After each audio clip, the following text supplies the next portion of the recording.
Africa, the concept of tribal marks is beyond a thing of art. It is the identity that distinguishes tribal differences and presents uniqueness to the wearers. Some of these marks appear scary while others are light-weighted. Above all, each of these marks carries a deep truth and philosophy. It also complements the fashion style of these tribes and adds beauty to the faces of its wearers.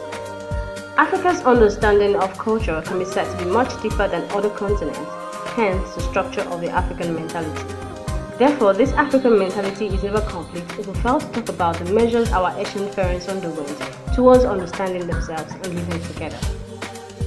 Until the presence of the 21st century, tribal marks were considered fashionable and beautiful and safe for people to wear without being considered ugly or barbaric. Then came the 21st century, parents no longer practiced this belief, especially with the greater birth of the Gen Z generation.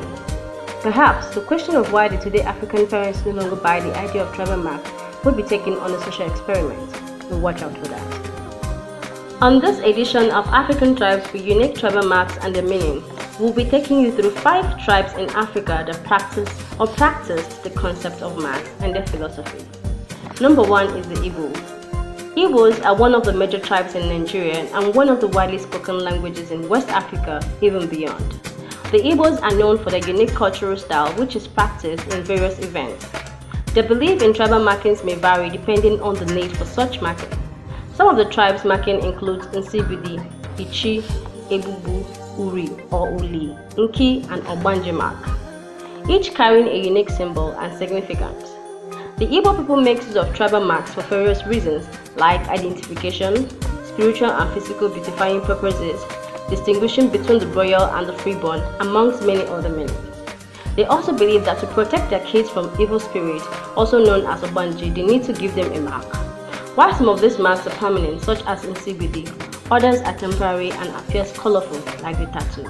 Number 2 is the Bini tribe in Nigeria that practice the Beta Maribe marking. This is a tribal marking which most of its wearers are girls from Benin. It consists of a great pattern on the face. Most people who have this kind of tribal markings believe that the marks represent productivity, such as well-being of one's household, childbearing, and many others. Number 3 is the Yorubas. Having a population of 44 million people, the Yoruba tribe is one of the largest ethnic groups in Africa. They make up 21% of Nigeria's population. The Yoruba tribe has various kinds of tribal marks. It can be said that each ethnic group and state under the Yoruba kingdom has its unique tribal marks that differentiates them. Some of the popular ones include the Oyo mark, which is called Abaja, Egba, which is called Owu, also seen on the face of the former president of Nigeria, Chief Olusegun Obasanjo. Ile Ife, also called Pele, one of the most popular tribal marks. Obomosho, called Gombo, also known as Keke, and the Nupe tribal mark. Number 4 is the Fulani tribe. The Fulani tribe is one of the biggest tribes in West Africa and the Sahel. They mostly dominated in the northern part of Nigeria. Just like every African tribe, the Fulani tribe is considered unique with their tribal marks which differentiate them from other tribes with a unique henna drawing. The Wodaabe people are a sub-ethnic group under the Fulani tribe. Like the Fulani tribe, they make use of the henna for most of their markings too. The Wodaabe women apply various patterns, designs of tribal marks on their face, hands, legs, and stomach sometimes. This drawing, when faded, leaves dark lines and spots on the various parts of the body applied. And the 5th is the Dinka tribe.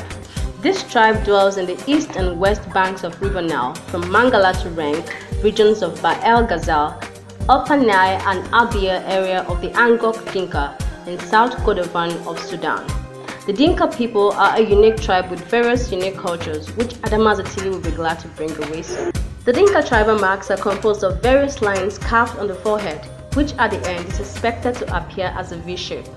This marking signifies the transition of manhood and is only carried out on the men of the tribe. It is said that during the ritual, if the man cries while being cut on his forehead, he is still considered a boy. If he doesn't, then he passed the test and is automatically identified with the men of the tribe. There is also the Gar tribal marking done by the Nuer people in southwestern Ethiopia and South Sudan. The marking for men is a strip of 6 parallel horizontal lines across the forehead, and that of women is usually dotted patterns across the skin. Today, Some of these marks no longer exist due to the presence of civilization and human rights activists who fought against some of them that appeared quite barbaric. However, they remain our heritage and a part of us even in posterity. We would like to hear from you what you think about these tribal marks, and the question, what would be your reaction if you grew up with any of those marks on your face? Don't forget to subscribe, like and share this video, and always remember AdamaziTV is interested in connecting you to your African roots.